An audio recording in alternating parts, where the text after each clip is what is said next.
जय श्री राम सभी को, जय जगन्नाथ। तो आज के विषय पर हम सनातन के बारे में बात करना चाहते हैं कि आखिर सनातन है क्या। सनातन वह एक बहुत बड़ा रहस्य है जिसे आज तक किसी ने पकड़ा नहीं। तो सनातन के हिसाब से ही यह ब्रह्मांड काम करता है, सनातन से ही यह चारों संस्कृति काम करती है। सनातन से ही निकला हुआ चार संस्कृति है। वह संस्कृति है हिंदू संस्कृति, मुस्लिम संस्कृति, ईसाई संस्कृति और जैन बुद्ध, ये सब संस्कृति हैं। सनातन के हिसाब से ही यह चार संस्कृति निकली। सिख निकला, हिंदू निकला, मुस्लिम संस्कृति निकली। यह चारों संस्कृति सनातन से ही निकला हुआ है। अब रहा प्रश्न ये कि आखिर यह जब सनातन से निकला हुआ है तो इनमें इतना भ्रांतियाँ क्यों है, या चारों संस्कृति में इतना मिलावट क्यों है, इतना भ्रांतियाँ क्यों है इनमें। आखिर हिंदू संस्कृति में आखिर जो इतना मिलावट कहाँ से आ गया, उसमें कुछ दुर्विचार कैसे आ गए, और मुस्लिम संस्कृति में उसमें दुर्विचार कैसे आ गए, एक दूसरे संस्कृति के प्रति इतना कठोरता कैसे आ गया, और ईसाई धर्म में प्रत्येक जीव जंतु की हत्या करना कहाँ से आ गया, गौ माता को काट कर खाना कहाँ से आ गया, सिख धर्म में इतना दुर्विचार कहाँ से आ गया। तो रहा प्रश्न ये कि जब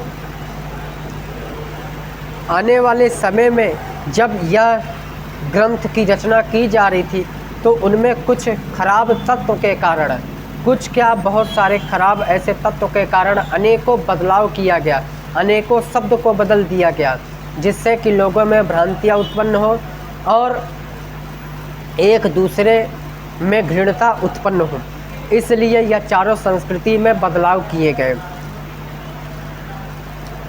तो इस पर विचार अवश्य करना चाहिए और अपने संस्कृति के प्रति हमेशा दृढ़ रहना चाहिए, चाहे वह हिंदू संस्कृति हो या मुस्लिम संस्कृति हो या सिख संस्कृति हो या ईसाई संस्कृति हो। यह चारों संस्कृति सनातन से ही निकला हुआ है, क्योंकि सनातन के जरिए, सनातन से ही यह पूरा ब्रह्मांड काम करता है, ज्योतिष काम करता है, सूर्य प्रकाश देता है, सनातन से ही दिन में उज्ज्वला होता है, सनातन से ही रात्रि में अंधकार होता है। तो सनातन से ही पृथ्वी अपनी गति करती है। प्रत्येक जो तत्व है, प्रत्येक जो वह ग्रह है, वह सनातन के नियम के अनुसार ही चलते हैं। सनातन से ही त्रिदेव चलते हैं, ब्रह्मदेव चलते हैं, विष्णुदेव चलते हैं और शिव चलते हैं। सनातन से ही सारे ग्रंथ की रचना हुई। तो इसी प्रकार हमें सबसे पहले यह जानना होगा कि धर्म कौन है। तो धर्म एक ही धर्म है, वह है सनातन धर्म।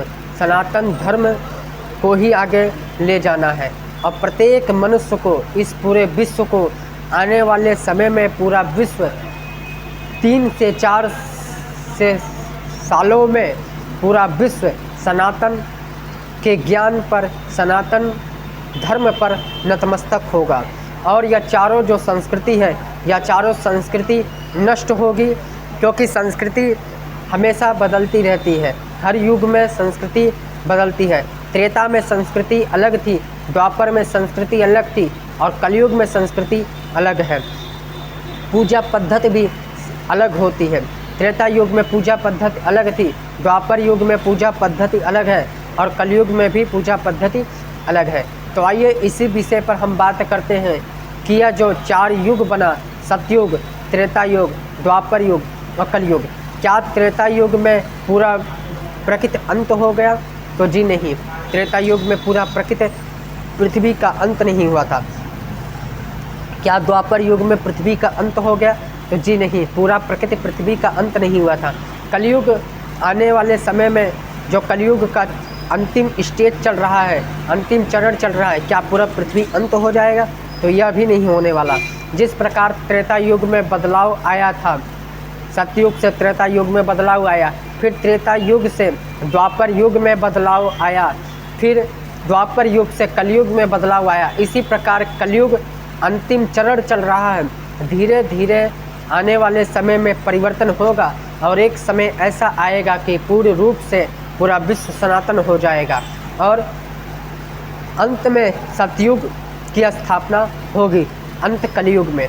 लेकिन अंत कलयुग कब आ रहा है यह भी एक ग्रह नक्षत्र भी बता रहे हैं। अगर ज्योतिष के हिसाब से निकाला जाए तो 2026, 27, 28 यहाँ तक हम कह सकते हैं कि 30, 31, 32 तक पूर्ण तरीके से पूरा रूप से जो सनातन को मानने वाला रहेगा वही बचेगा।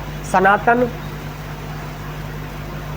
ही का झंडा पूरे विश्व में लहराएगा और सनातन राष्ट्र होगा, न हिंदू राष्ट्र होगा, न इस्लामिक राष्ट्र होगा, न सिख राष्ट्र होगा और न ही ईसाई राष्ट्र होगा।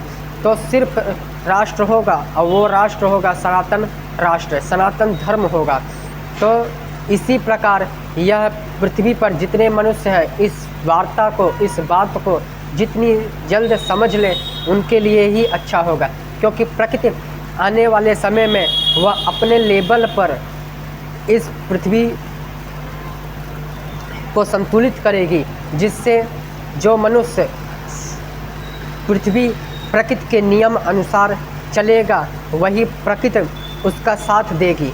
जो प्रकृति के नियम के अनुसार नहीं चलेगा प्रकृति उनको रसातल में ले जाएगी। तो इसी प्रकार जैसा कि हमने साफ साफ सीधे सीधे शब्दों में यह कह दिया है कि ये जितने जो संस्कृति है या संस्कृति में जो मिलावट की गई, एक दूसरे के प्रति भ्रांतियाँ उत्पन्न की गई, वह सीधे सीधे गलत सिद्ध साबित होता है। और जिस प्रकार ईसाई धर्म में जब यीशु को सूली पर चढ़ाया गया तो बल्कि उनका यह कदाचित अपने जीवन में यह बिल्कुल नहीं था कि किसी भी जीव जंतु की हत्या हो, बल्कि उनकी खुद को अगर सूली पर चढ़ाया जाने लगा तो बल्कि उन्होंने अंतिम शब्द का प्रयोग किया, अंतिम वाक्य का प्रयोग किया कि हे ईश्वर इन्हें माफ़ करना, यह नहीं जानते कि यह क्या करने जा रहे हैं। तो आप कैसे कह सकते हैं कि यह जो समय है गौ माता को काट के खाने के लिए है, ईसाई लोग गौ माता को काट कर खा रहे हैं, बल्कि वह भ्रांतियां हैं, बल्कि वह दुर्विचार तत्व के द्वारा वह ग्रंथों में उनमें अनेकों ऐसे टिप्पणी की गई, अनेकों ऐसे दुर्विचार को डाल दिया गया जिससे कि लोगों में भ्रांतियाँ उत्पन्न हो और जीव जंतु की हत्या होती रहे और जीव जंतु की हत्या हो। तो ईसाई धर्म के लोग जितनी जल्दी समझ सके या उनके लिए ही अच्छा होगा। ईश्वर तो एक ही है, क्योंकि हर धर्म में यही कहा गया है कि ईश्वर एक है। हिंदू धर्म में भी, मुस्लिम धर्म में भी और ईसाई धर्म में भी और सिख धर्म में भी, हर एक संस्कृति में यही कहा गया है कि ईश्वर एक है। तो जितनी जल्दी समझ सके उतना अच्छा होगा। जय जगन्नाथ। तो इसी विषय पर हम आप चर्चा कर रहे हैं सनातन धर्म के बारे में। तो और यह युद्ध जो है, युद्ध का विषय पर चर्चा करते हैं। युद्ध का विषय जो है तो आने वाले समय में 3 से 4 सालों में 26-27 यह एक विकराल रूप लेगा। जो ग्रह नक्षत्र भी यही बता रहे हैं कि यह ग्रह जो होगा यह घातक होगा और पूरे विश्व में एक भयानक उत्पन्न होगा। जिस तरीके से पाकिस्तान अपनी हरकतें आने वाले समय में करने वाला है, उसी प्रकार अनेकों देश मिलकर एक दूसरे पर लड़ाई करेंगे।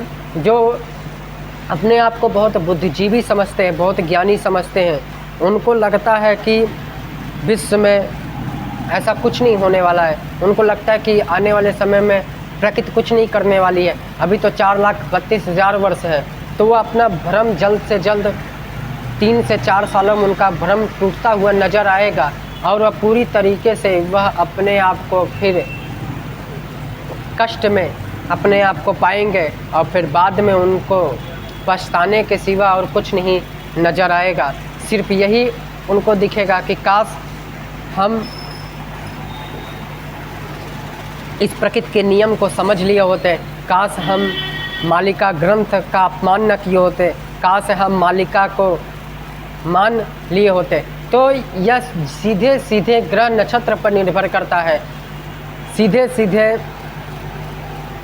जो प्रकृति का नियम है, जो प्रकृति ने बनाया है, उस पर निर्भर करता है। यह 4,32,000 वर्ष जो डाला गया, यह बिल्कुल सरासर गलत है, यह है ही नहीं। यह किसी भी शास्त्र ग्रंथ में लाख का वर्णन नहीं किया गया है कि 4,32,000 वर्ष कलयुग की आयु है।